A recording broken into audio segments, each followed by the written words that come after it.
안녕하세요. 오늘도 사연살롱을 찾아주셔서 감사합니다. 저는 33살의 지방에 사는 여성이에요. 사연 채널에 이야기를 보내는 게 좀 어리다고 생각하실지 모르겠지만 저는 완전 사연살롱의 청자랍니다. 그건 아마 제가 딱 30이었을 때 결혼하고 1년 반 만에 이혼했던 것과 무관하지 않을 거예요. 황당한 시댁 식구들 이야기가 나올 때마다 정말 남일 같지 않거든요. 네, 저는 바로 이런 시댁 때문에 이혼을 하게 됐어요. 아주 욕심에 눈이 멀어서 한바탕 난리를 쳤거든요. 어쩜 그렇게 말도 안 되는 주장을 펼치는 건지 지금 생각해도 화가 나려고 해요. 그럼 지금부터 그 이야기를 해볼게요. 저는 1년이 좀 넘는 연애 끝에 결혼을 했어요.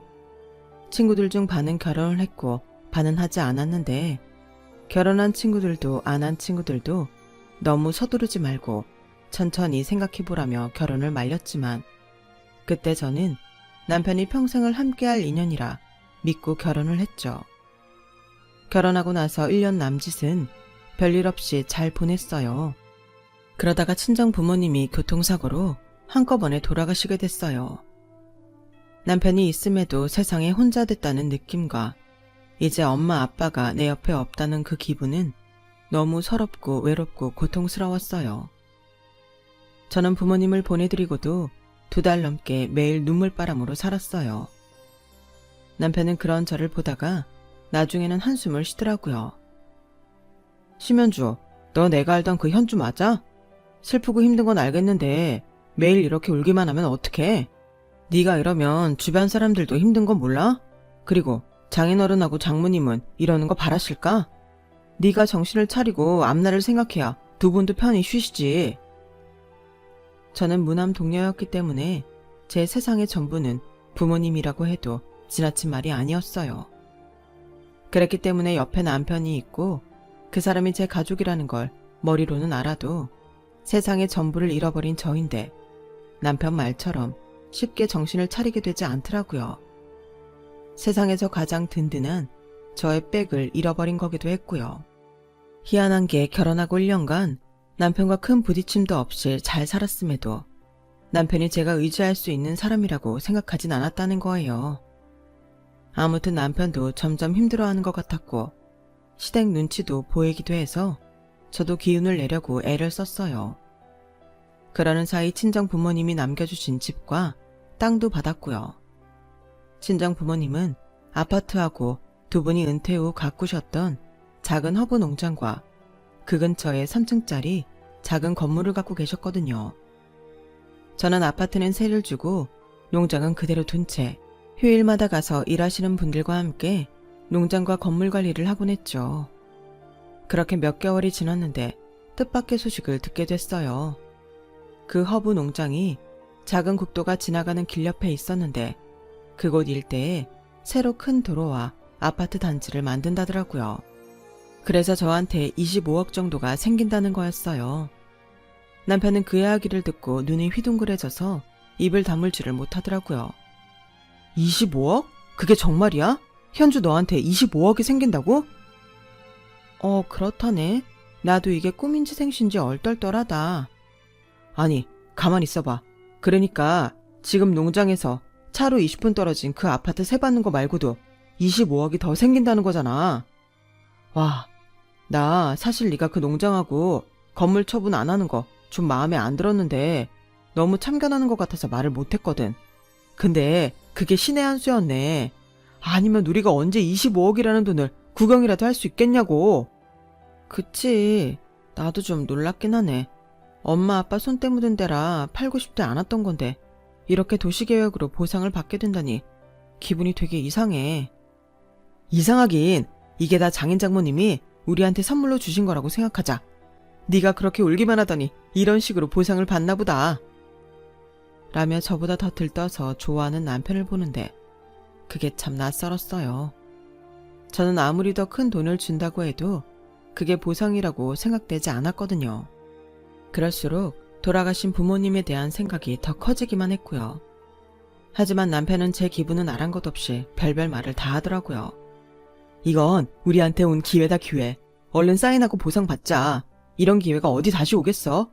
왔을 때 얼른 오케이 해야 돼. 이것만 있으면 우리 신혼집 대출 다 갚고도 얼마가 남는 거냐고. 그렇지. 근데 어째 우리 엄마 아빠 추억에 담긴 곳이 사라진다고 생각하니 마음이 좀 착잡하네. 뭔 소리야. 장인 장모님 집이 그대로 남아있는데. 솔직히 그 허브 농장 노년에 하는 심심풀이였고 얼마 하지도 않았잖아. 너는 괜히 감성적이 될 때가 있더라. 이거 두 분이 우리한테 주신 선물이라니까. 너무 빨리 옆자리를 떠나서 미안하다고 이렇게라도 갚아주시는 거라고. 그러니까 이제 감상에 젖는 건 좀 그만해라.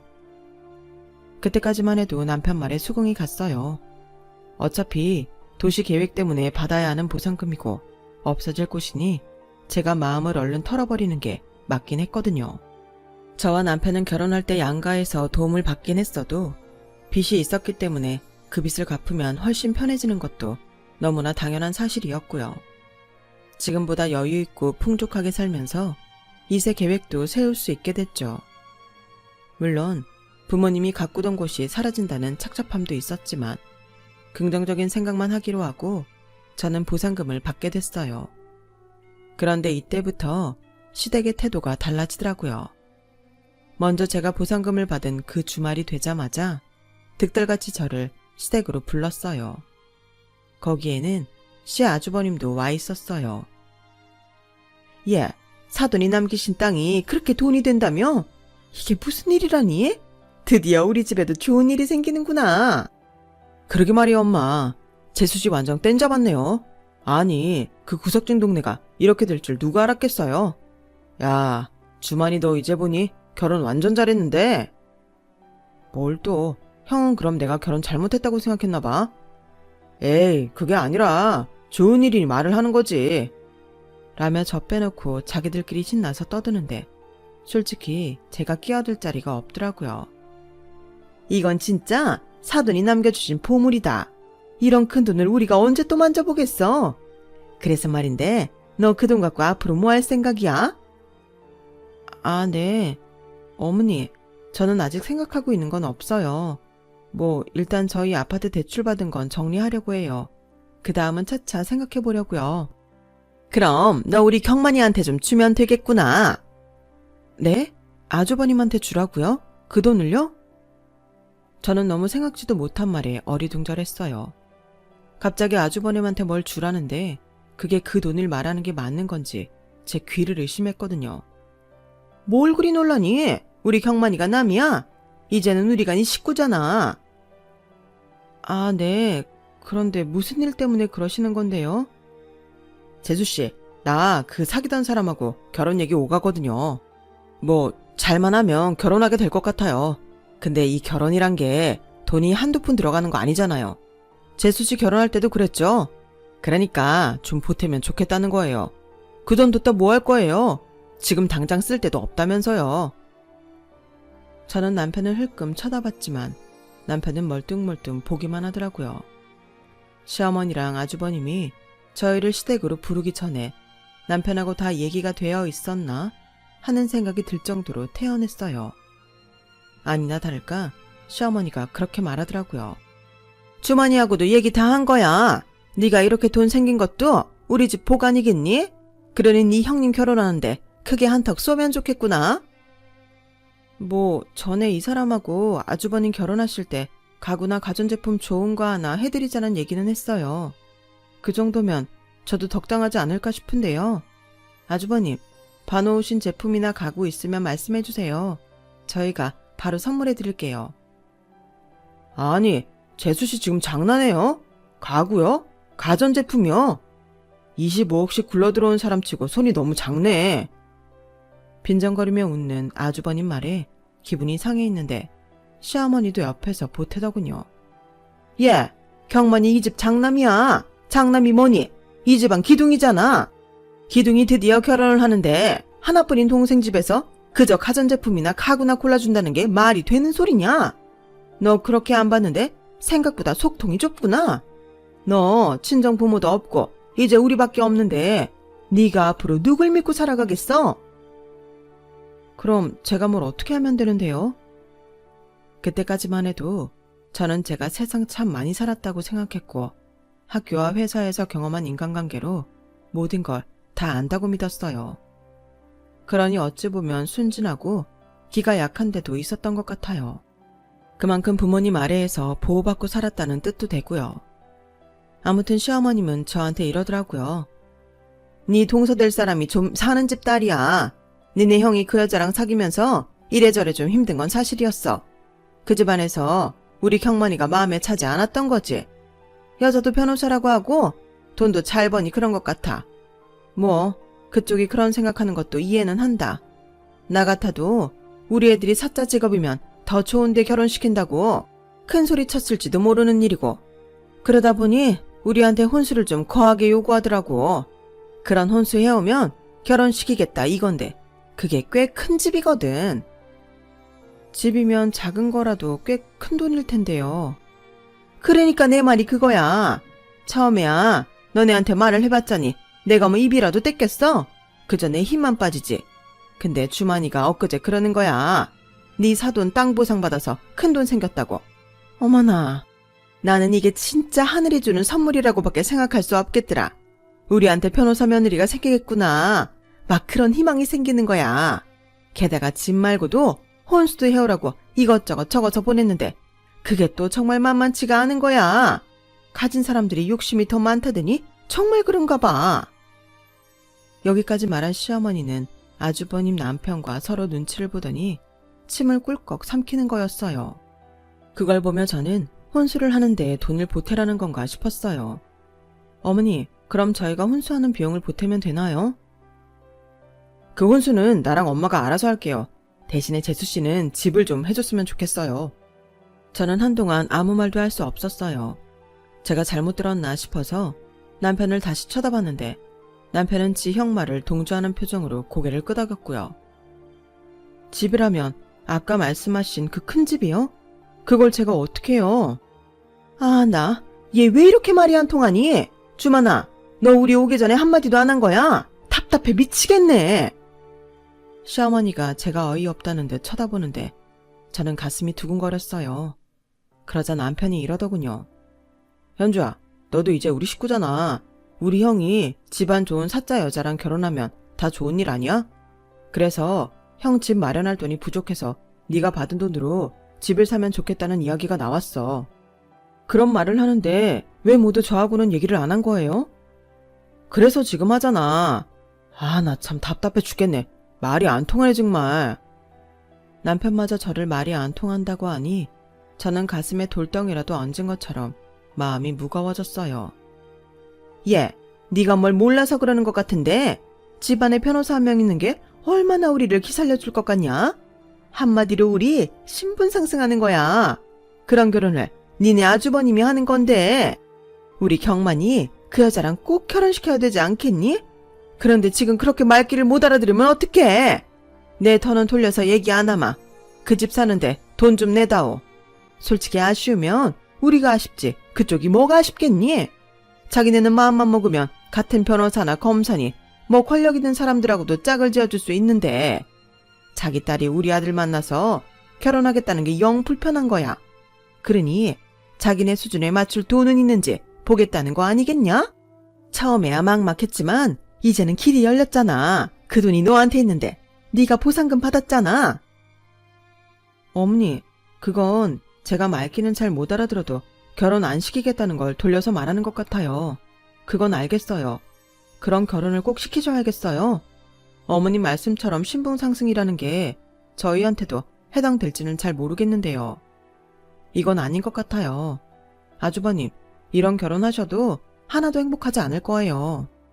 재수씨가 내 결혼에 대해 그런 예상을 하는 건 선 넘은 거죠. 뭐 딱 보니 돈 내놓기 싫어서 그런 식으로 말하는 것 같은데 그러지 말고 좀 해줘요. 나 그 여자 놓치기 싫어요.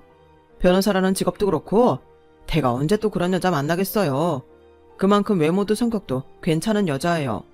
나한테는 결혼할 수 있는 마지막 기회 같기도 하고요. 아니, 남편 형이 이렇게까지 얘기하면 좀 못 이기는 척 해줄 수도 있는 거 아니에요? 그러지 말고 좀 도와줘요. 그래, 세아가 경만이가 이렇게까지 얘기하는데 너도 아랫사람으로서 도리는 해야 되지 않겠어? 가족이라는 게 뭐냐? 이런 일이 있을 때 서로 힘이 돼줘야지. 라더니 다짜고짜 휴대폰에서 사진들을 보여주더라고요. 신도시에 있는 꽤 비싼 아파트에 전경하고 아파트 내부를 찍은 건데 그냥 봐도 웬만한 돈 갖고는 안 되겠더라고요. 이 아파트예요? 진짜 비쌀 것 같은데요. 그러니까 이렇게 얘기하는 거 아니냐? 네가 한 15억 정도만 보태주면 정말 좋을 것 같은데 말이야. 저는 순간 눈앞이 캄캄해졌어요. 저도 돈을 바꿔서 한 번도 만져본 적 없이 그저 통장에만 둔 게 며칠 안 되는데 25억의 절반도 더 달라는 거잖아요. 어머니, 15억이요? 그거 너무 많은데요. 아니 그럼 이런 집이 몇 천으로 될 줄 알았어? 그 정도는 해줘야 돼. 그건 어려울 것 같아요. 15억은 힘들어요, 어머니. 네가 갑자기 돈 반을 뚝 떼서 줄 생각하니 아깝게 느껴질 수 있어. 근데 앞으로를 생각해봐. 내가 말했잖니? 우리 신분 상승한다고. 경만이가 아무렴 동생들 그냥 모르는 척 하겠어? 걔가 곧 큰 법무법인으로 옮긴다는데 앞으로 돈을 더 벌면 벌지 줄어들 일은 없는 거야. 그거 우리가 다 같이 노리는 거잖아. 맞아요, 재수씨. 제가 결혼하고 입 싹 씻으면 인간도 아니지. 이번에 도와주면 그거 절대 안 잊고 두고두고 갚을 테니 좀 도와줘요. 그래, 현주야. 우리 형이잖아. 형이 그 여자랑 살면서 우리 생각 안 해주겠어? 그러니 우리가 큰 맘 먹고 해드리자.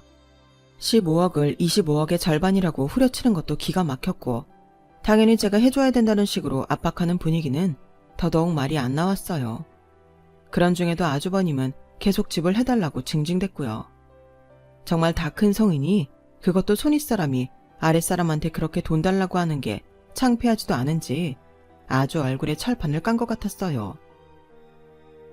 내 친구들은 다 내가 그 여자랑 결혼하는 줄 아는데 이제 와서 집 때문에 못한다고 해봐요. 내 체면이 뭐가 돼요? 그렇게 되면 재수씨가 책임질 거예요. 얘 세아가 네가 경만이 기살린다 생각하고 해줘라. 누누이 얘기하지만 이제는 우리가 네 식구다. 그래도 안 내키면 어디다 투자한다는 마음으로 해. 우리 경만이 이제야 마음에 맞고 수준에 맞는 여자 만나서 결혼하겠다는데 네가 동생이 돼서 그것도 안 해주면 되겠어? 저는 번갈아가며 쪼아대는 그 사람들을 피해 일단 생각 좀 해보겠다며 먼저 자리에서 일어났어요. 아무려면 제가 아주버님 결혼한다는데 뭐 해주고 싶은 마음이 없겠어요. 그런데 집을 하는데 돈을 대라뇨. 그것도 무려 15억이나요. 그 돈이 작기나 한 돈인가요? 제가 부모님한테서 물려받은 돈의 절반 이상을 자기들이 가져가겠다는 건데 아무리 생각을 해봐도 그건 아니었어요. 아깝기도 했고 그런 식으로 돈을 없애고 싶지도 않았고요. 시어머니와 아주버님은 번갈아 전화에 문자를 해댔어요. 예, 신중히 생각하는 건 좋은데 언제까지 생각만 날 거냐? 어느 정도 시간 끌었다 싶으면 대답 좀 해라. 재수씨한테 문자는 처음 하는 것 같은데 아무튼 좀 도와줘요. 주마님 녀석도 재수씨라면 틀림없이 도와줄 거라고 했는데 좀 부탁 좀 합시다. 네? 남편은 남편대로 옆에서 저를 들들 볶아댔어요. 현주야, 내 형이잖아. 나한테 형이면 당신한테도 뭐 오빠 비슷한 그런 존재 아니겠어? 현준이가 형제없이 커서 좀 자기 중심적인 건 알겠는데 이럴 때는 가족이 서로 돕는 거야. 아니, 여기에 내가 형제 없는 것까지 왜 나와? 내가 그렇게 자기중심적이었으면 왜 나랑 결혼했어? 대체 왜 이렇게 날 생각도 제대로 못하게 다들 돌아가면 쪼아대? 이러니 내가 생각을 정리하려도 할 수가 없잖아. 알았어. 내가 말은 좀 잘못했고 아무튼 빠른 시일 내에 마음 정리하고 형한테 그 돈 주자. 형이 안 됐잖아. 정말 형 마음에 드는 여자인데 형 소원 이뤄줘야지. 내가 자기중심적이라는 말 들은 김에 한마디 할게. 자기 소원은 자기가 이루는 거야. 솔직히 난 아주버님 좀 이해 안 돼. 오빠가 나보다 5살이나 많고 아주버님은 그런 오빠보다도 3살이나 많아. 나보다 8살이나 많다고. 그런데 대체 어떻게 살았길래 자기가 좋아하는 여자랑 결혼하는 걸 온 집안 식구 재산을 다 털어서 하게 만드는지 모르겠어. 그렇게 능력 있는 여자 만나서 거기에 어울리는 결혼을 하고 싶으면 자기가 그만큼의 재력을 쌓든지 했어야 되는 거 아니야? 그걸 왜 다른 가족한테서 받아내려고 하는데? 게다가 윗사람이면 오히려 아랫사람한테 줘야 되는 입장 아닌가? 결혼하고 잘 될 테니 잊지 않고 다 돌려준다고? 그런데 난 왜 아주버님이 더 많은 걸 요구할 것 같은 생각이 들지? 그리고 그 여자 집 보통 아닌 것 같은데 집을 사겠다고 해도 그 결혼 허락할지 정말 의문이야. 분명 다음에 다른 핑계 댈걸? 이게 결혼하지 말라는 말로 알아들어라 하고 막 요구하는 것 같은데 지금도 돈 없는 아주버님이 다음에 또 다른 거 해오라고 하면 그때는 또 어떡하려고? 그런 식으로 결혼 허락 받아서 결국 한다고 쳐. 그 결혼이 과연 괜찮을 것 같아? 그거야 네 생각이고 어떻게 될지는 아무도 모르는 거잖아. 정말 그 집에서는 아파트하고 자기네 원하는 혼수 해오면 이 결혼 잘 성사시켜줄 수도 있어. 어쨌든 형이 너무 원하잖아. 형 그 여자하고 결혼하고 싶어서 얼마나 공들였는지 나도 잘 알아. 형이 그 아파트랑 혼수만 하면 그 집에서도 자기 인정한다고 했대. 형이 그동안 많이 겪어본 사람들이니 현주 네가 상상으로 얘기하는 것보다야 정확하겠지. 그냥 솔직히 그렇게 잘 살고 사자 많은 집안하고 사돈 맺고 싶은 거 아니야? 오빠도 그런 생각 때문에 이러는 거지? 야, 그게 뭐가 나쁘냐? 누구나 할 수만 있으면 그러고 싶은 거 아니야? 너야말로 도와주기 싫어서 이러는 거잖아. 25억이나 갖고 있고 아파트도 세주고 있으면서 형한테 그 돈 좀 해주면 뭐가 어떻다고 이렇게 별별 소리를 다 해. 형한테 15억 줘도 우리는 10억이나 남잖아. 넌 그게 적어? 그래서 그 25억을 다 네 손에 쥐고 있어야겠다는 거야? 형도 그냥 받기만 하겠다는 거 아니잖아. 결혼하고 나면 우리한테 해주는 것도 많을 텐데 왜 눈앞의 것만 보고 그렇게 속 좁게 굴어? 얼마 말 맞다나 어디 투자해 놓는다고 생각해. 눈 딱 감고. 하지만 제가 선뜻 대답을 못하자 남편은 짜증을 냈어요. 야, 너 진짜 너무한다. 완전 실망이야. 너 우리 가족이라고 생각 안 하는 거지? 그러니까 이렇게 재고 따지는 거 아니겠어? 그렇게 아깝냐? 진짜 심하다. 도와주는 것도 정도가 있는 거지. 어떻게 15억을 달래? 그것도 내가 돈 받은 거 기다렸다는 듯이. 자기 결혼 때문에 만약에 나한테 언니나 오빠가 있고 결혼해야 되니 오빠한테 15억 달랬다고 쳐. 그럼 오빠는 어떨 것 같아? 라고 제가 말하자 남편은 정말 기막힌 대답을 했어요. 너 어차피 오빠도 언니도 없잖아. 그런데 그럼 만약이라는 걸 왜 생각해야 되는데? 현실에 있는 일만 생각해. 남편과 저는 아무리 대화를 해도 평행선을 달렸고 의견이 전혀 좁혀지지 않았어요. 저는 어째 남편 태도가 어떻게든 저한테서 그 15억을 받아내고야 말겠다는 고집이 느껴졌어요. 그래서 안 되겠다고 했죠. 제가 그렇게 못한다고 대답한 그날부터 시어머니, 아주버님, 남편은 전보다 더 집요하게 저를 괴롭혔어요. 현주야, 그러지 말고 형 한 번만 도와주자. 그냥 돈 주라고. 재수씨 정말 그렇게 안 받는데 독하네요. 재수씨 때문에 저 결혼 못하고 망신당해도 나 몰라라 하겠다 그거죠? 사람이 그렇게 사는 거 아니에요. 너 젊은 애가 그렇게 돈 욕심 부리는 거 아니야. 사람이 돈을 쌓고 살아야겠니? 덕을 쌓고 살아야겠니? 모든 게 다 너 하는 대로 돌아오는 법이야. 더 고집 부리지 말고 얼른 10억 내놔.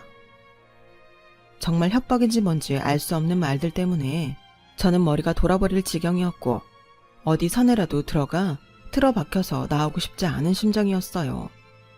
그런데 저도 아주버님이 결혼하시면 뭐라도 해드리고 싶은 마음이 있었던 건 사실이었어요. 그래서 아주버님에게 전화를 해서 이렇게 말했어요. 아주버님, 제가 많이 생각해봤는데요. 3억 정도면 드릴 수 있을 것 같아요.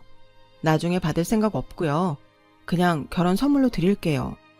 그러자 아주버님은 제가 상상도 못할 말을 하는 거였어요. 진짜 보자보자니까 사람이 보자기로 보이나? 지금 장난해요? 뭐 3억? 이봐요 재수씨. 내가 집은 3억 받자고 나보다 8살이나 어린 대값에서 비굴하게 도와달라 그딴 소리 한 것 같아? 전화 끊어. 너무 기막히고 가슴이 떨리는 게 멈추질 않았어요. 그런데 그날 퇴근하고 집에 왔더니 시어머니가 와서 저를 기다리고 있더라고요. 옆에 있는 남편도 저를 보는 눈매가 곱지 않더라고요. 더는 말 안 할 테니까 15억 내라.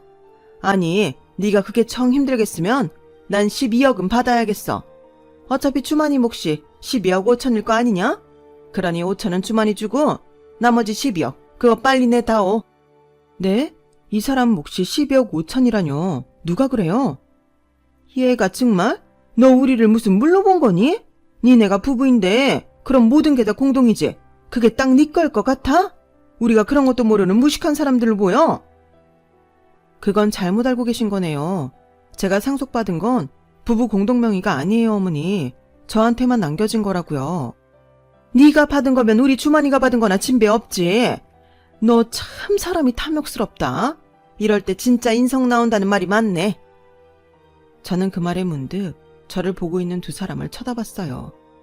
남편도 시어머니도 저를 혐오스럽다는 듯 노려보고 있더라고요. 순간 이 사람이 내가 결혼했던 그 남자가 맞나 하는 생각이 들었어요. 돈 앞에서 변하는 건 제가 아니라 남편과 시댁이었어요. 내 생각도 그래. 당신이 받았건 어쨌건 어차피 우리 둘한테 남겨진 거잖아. 내가 장인장모한테 크게 잘못한 것도 없고 내가 내 목 주장하려면 충분히 주장할 수 있는 문제야. 그러니 더는 그렇게 추한 모습 우리한테 보이지 말고 10억 줘. 엄마가 3억이나 덜 받겠다고 하시잖아. 아니, 나 그렇게 못해. 이거 우리 부모님이 나한테 남기신 거야. 그리고 법적으로도 상속재산은 부부 공동재산 아니야. 너 진짜 아무리 이쁘게 봐주려고 해도 그럴 수가 없구나. 남은 가족이라는 우리밖에 없는데 그런 우리한테 이런다고? 너 참 대단한 아이였구나. 내 며느리가 이런 사람인 줄 몰랐어. 네, 저번부터 자꾸 저를 이기적이고 본성이 어쩌고 하시는데 그럼 제가 그런 사람인가 보네요. 그런 사람이 3억은 주고 싶겠어요. 더는 그럴 마음 없으니까 이 얘기는 그만하죠. 네가 이렇게 나오겠다는 거지? 그래, 우리 경만이 결혼 못하면 그때 네가 다 책임져라. 어? 꼭 그래야 될 거야. 시어머니는 끝까지 펄펄 뛰다가 돌아갔고 남편은 저를 보며 혀를 차더니 방에 들어오지 않고 거실에서 잠을 청하더라고요. 저는 시댁도 그렇지만 남편의 태도에 더 큰 실망을 했어요. 상처도 많이 받았고요. 그 사람들 말대로 저한테는 이제 가족도 없고 남편이 제 가족인 건데 하나뿐인 가족이 제 편이 아니라는 게 너무 힘들었어요. 물론 더 넓게 보면 시댁도 제 가족이 맞겠지만 가족을 앞세워서 제가 막 받은, 그것도 부모님이 불의의 사고로 돌아가시고 물려받은 땅 앞으로 나온 보상금을 절반 이상이나 달라고 하는 게 가족이 맞나 싶었어요. 저는 그날 남편한테서 마음이 많이 떠난 건 사실이었어요. 그런데 다음날 시어머니는 일하고 있는 저한테 전화해서 이런 말을 하더라고요. 너 우리 주머니랑 이혼해. 난 너같이 이기적인 며느리 필요 없다. 그러니까 깨끗이 이혼하고 12억 5천 받아내야겠다. 그게 너도 좋지 않겠니? 가족을 가족으로 생각하지도 않으면서 굳이 우리 주머니하고 살 필요 없잖아. 진심이세요? 12억 5천을 받으려고 저랑 오빠랑 이혼하라고요? 네가 죽어도 못하겠다면 우리도 법대로 하겠다는 건데 뭔 말이 또 이렇게 길어져? 넌 가만 보면 은근히 혓바닥 길더라. 이제는 별 막말을 다 하는데 진짜 끝장을 볼 생각인 것 같더군요. 그런데 더 웃긴 건 남편 태도였어요. 퇴근하고 온 저를 보자마자 남편은 이러더군요. 엄마가 전화했지? 잘 생각해. 우리나라 아직 이혼녀한테 그렇게 호락호락하지 않아. 내가 꼭 이혼을 하겠다는 건 아니야. 근데 현준 이 태도는 정말 실망스럽게 그지없다. 돈 앞에서 그렇게 가족을 나몰라라 할 수 있는 거야? 그건 내가 할 말이야. 아무리 아주버님 결혼이라고 해도 가족이라며 무조건 12억, 15억 이러면서 내놓으라고 하면 그게 협박하고 뭐가 달라? 그러니까 네가 마음 상하기 싫으면 우리 하자는 대로 해. 좋게 좋게 살 수 있는 건데 네가 지금 일을 키우고 있잖아. 나 이혼 정말 심각하게 생각하고 있으니까 그렇게 알아. 저는 그 순간 그나마 남아있던 정까지 다 떨어졌어요. 저한테 돈이 들어왔다는 걸 안 순간부터 그 돈의 절반을 떼어가려고 혈안이 된 사람들로만 보였어요. 거기에 더해 제가 줄 수 없다고 하니 이혼을 하라니요. 그리고 남편도 이혼을 심각하게 고려해 보겠다고 하고요. 저는 대체 뭘 보고 이런 사람하고 결혼했나 싶더라고요. 정말 제가 사람의 깊은 속을 못 보고 허상을 끼고 산 것 같아서 너무 후회스러웠어요. 다음날 아침에는 출근길에 아주버님까지 찾아와서 저를 마구 압박했어요. 재수씨가 순순히 12억 5천 안 내놓으면 갈라서게 만들 거예요. 우리가 거짓말하는 것 같아요? 절대 아니에요. 나 그 돈 없어서 내 인생 망치지 않을 거예요.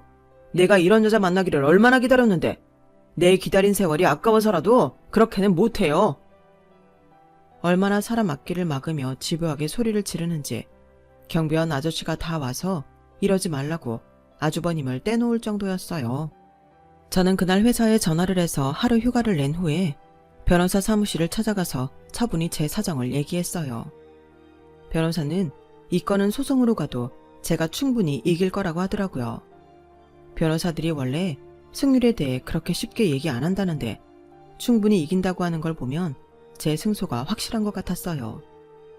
저는 이혼 소장을 접수했고 그날 남편이 집에 오자마자 서류를 내밀었어요. 그걸 본 남편은 얼굴이 하얗게 질리더라고요. 뭐야, 이혼 서류라니 이걸 왜 네가 줘? 이혼하자며. 그래 하자고. 한다고. 근데 나랑 이혼해도 우리 부모님 땅 보상금 그거 반 못 받아. 그리고 나한테 그동안 했던 거 정신적 피해 보상까지 해줘야 돼. 야 심현주, 너 진짜 이럴래? 너 이거밖에 안 돼? 이혼을 심각하게 생각하겠다고 한 건 너잖아요, 김주만 씨. 그러니까 이혼하겠다고 하는 건데 뭐가 잘못됐어? 남편은 당황해서 어쩔 줄 모르더니 아무 말도 안 하더라고요. 그리고 제가 안방으로 들어가자 휴대폰을 들고 작은 방으로 들어가길래 저는 살금살금 나와서 작은 방에 귀를 기울이며 휴대폰으로 남편이 통화하는 걸 녹음했어요. 아, 난 제가 저렇게까지 나올 줄 몰랐지. 이제 어떡할 거야. 제 말로는 우리가 그 돈 못 받는데. 아니, 형이 결혼을 안 해도 우리 몫으로 챙겨놓으면 좋으니까 나도 엄마가 하라는 대로 이혼할 거라고 으름장 놓은 건데 이제 어떡하냐고. 제가 녹음하는 줄도 모르고 남편은 그 시커먼 속내를 자기 엄마와의 통화에서 다 드러내고 말았어요. 다음날 시어머니는 제가 아파트를 나서는 걸 기다렸다가 갑자기 제 머리채를 잡고 흔들기 시작했어요. 너, 네가 뭔데 이혼 소송을 걸어? 뭐? 우리가 돈을 못 받아? 야, 웃기지 마. 내가 무슨 수를 써서라도 그 돈 받아낼 테니까 너 두고 보라고. 우리가 그 정도 백도 없을 줄 알아? 그러자 집을 나서던 다른 층 주민하고 경비원이 시어머니를 저한테서 떼어냈어요. 저는 심호흡을 크게 하며 머리를 가다듬고 말했어요. 아저씨, 어제도 그렇고 오늘도 보셨죠? 저희 시댁이 저한테 어떻게 하는지요. 어머니, 보세요. 이렇게 사람들이 어머니가 하시는 거 다 봤어요. 이래도 어머니가 제 부모님 유산 반을 받아낼 수 있을 것 같으세요? 돈 때문에 이러는 거 제가 아니고 어머니랑 아주버님 그 사람이에요. 순간 옆에 있던 사람들이 혐오스러운 표정으로 시어머니를 봤고 시어머니도 그걸 눈치챘는지 더는 말하지 않고 서둘러 떠났어요. 하지만 시어머니는 제가 회사에 있는 내내 문자로 저를 괴롭혔어요. 너, 네가 이길 줄 아나 본데? 꿈 깨. 네 돈 반은 우리 거야. 나는 뭐 아는 변호사 없는 줄 알아? 지금이라도 잘못했다고 싹싹 빌면 용서할 수는 있지만 끝까지 갈 생각이면 각오해. 이런 식의 문자를 계속 보냈고 저는 그걸 다 모아서 변호사에게 전송했어요. 저는 남편이 좋은 점만 보던 환상에서 깨어났고 더는 그 사람들을 좋은 마음으로 봐줘야 될 이유가 없었어요. 남편도 끝까지 저한테 이혼녀는 대접 못 받는다며 잘 생각해보라고 큰 소리만 쳤지 미안하다는 말도 자기가 심했다는 말도 하지 않더라고요. 결국 저의 이혼은 소송으로 가게 됐고 시댁에서는 자기네가 보상금의 절반을 받아야 된다고 우겼지만 시간이 갈수록 그게 될 리가 없다는 것만 분명해졌죠. 거기에 그동안 세 사람이 저를 괴롭혔던 거나 출근길에 아주버님과 시어머니가 찾아와서 폭언과 폭행까지 한 거에 경비원 아저씨가 증언을 해줘서 시댁은 그야말로 사면초가에 빠졌어요. 그제서야 남편은 마음이 급해져서는 마지막 법정이 열린 날 제 손을 붙잡고 사정을 하더라고요. 현주야, 저기 내가 그동안 잘 생각해 봤는데 내가 좀 잘못한 것 같아. 아니 잘못 생각해서. 사실은 나 이거 다 엄마랑 형이 시켜서 한 거였어. 이렇게 세게 나가기만 하면 현준이가 돈 줄 거라고. 그러면 우리도 팔자 펴는 거라고. 그래서 나도 할 수 없이 한 거라고. 야 김주만, 나이살이나 처먹어서 그런 걸 엄마랑 형이 시킨다고 해? 너 처음부터 내가 무남 동료에 부모가 남겨줄 거 있는 거 보고 결혼한 거잖아. 네 형이 잘난 여자한테 목매는 거 보고 이번 소송 준비하면서 변호사가 다 알아봤거든? 너 나랑 결혼할 때 양다리 걸치고 있다가 막판에 딴 여자 차버렸다더라. 그래놓고 이제 와서 어디서 약을 팔아. 정말 못돼 먹은 유전자네? 그래, 내가 좀 그런 마음 있긴 했어. 그래도 이혼할 생각은 아니었어. 형이 좋은 여자 만나면 우리한테도 콩고물 떨어질 것 같아서 그래서 좀 밀어붙였던 거지. 이런 결과를 원한 거 아니야. 아니, 넌 지금이라도 판사가 네가 보상금 절반 받을 가능성 있다고 하면 바로 내 손 뿌리치고 날 모욕했을걸? 뭐랬더라? 이혼녀가 살기 힘들다고? 안 받아준다고? 난 너 가는 데마다 쫓아가서 그 동네 커뮤니티에 가서 네가 어떤 인간인지 낱낱이 올릴 거야. 내가 못할 것 같아? 어디 두고 봐. 제발 화 좀 풀어. 내가 잘못했어. 나 사실 진짜 너 아니면 먹고 살기 힘들어. 현주야, 응? 야, 넌 끝까지 진짜 비겁하고 개선적이구나. 저는 남편의 손을 뿌리치고 돌아섰어요. 그러자 남편은 소리내서 울며 주저앉더라고요. 현주야, 내가 잘못했어. 돌아와. 어? 야, 김주만, 네가 나 같으면 돌아가겠니? 생각이란 걸 해봐. 저는 그렇게 마지막으로 차갑게 한마디를 내뱉었고 결국 이혼 소송을 저의 승소로 끝을 맺었어요. 시어머니와 아주버님은 말도 안 된다며 펄펄 뛰었지만 자기들이 억지를 쓴다고 그게 뒤바뀌지는 않죠. 그 사실을 모르는 건 두 사람밖에 없는 것 같았어요. 판결이 나오는 날 시어머니는 또 저를 붙잡고 난리를 쳤거든요. 그때 남편이 뒤에서 자기 엄마를 떼어내더니 막 밀치더군요. 이게 다 엄마 때문이야. 형 때문이고. 난 잘 먹고 잘 살 수 있었는데 두 사람이 다 망쳤다고. 이게 뭐야. 그 돈 안 주면 안 주는 대로 같이 살다 보면 살살 구슬려서 우리 돈 될 수도 있었는데. 그 기막힌 모습을 끝으로 저는 두 번 다시 남편도 시댁 식구들도 보지 않았어요. 결국 남편은 제 돈을 보고 저와 결혼했다는 것만 확실해졌기에 저는 좀 많이 씁쓸하고 허탈했어요. 듣자니 아주버님은 결국 그 여자와 결혼 못했다고 하더라고요. 저의 이혼 소송 전말을 그 집에서 전부 알게 됐나 보더라고요. 하긴 그 여자가 변호사니까 건너 알 수 있겠다 싶었어요. 정상적인 집안이라면 저런 막장 같은 사람들하고 사돈 맺지 않으려는 게 당연한 거겠죠. 아무튼 저는 그렇게 짧은 결혼 생활을 끝냈고 그때의 상처들도 조금씩 아물어가고 있답니다. 하마터면 속이 시커먼 사람들한테 부모님이 물려주신 걸 절반이나 빼앗길 뻔했다는 걸 생각하면 지금도 아찔해요. 저는 위자료에 정신적 피해 보상까지 받았고 남편은 그 일로 크게 타격을 입고 여전히 허덕이며 살고 있다고 하네요. 저는 지금 부모님이 사시던 아파트에 들어와서 살고 있어요. 여기 있으니 부모님이 살아계시던 때도 생각나고 흔적을 느낄 수 있어서 마음이 많이 안정되는 것 같아요. 제 이야기는 여기까지예요. 지금까지 제 이야기 들어주신 분들 다들 건강하시고 행복하세요. 감사합니다. 여러분, 사연 댓글에 응원과 현명한 조언 부탁드려요. 좋아요와 구독은 저에게 큰 힘이 됩니다. 오늘도 좋은 일 가득하세요.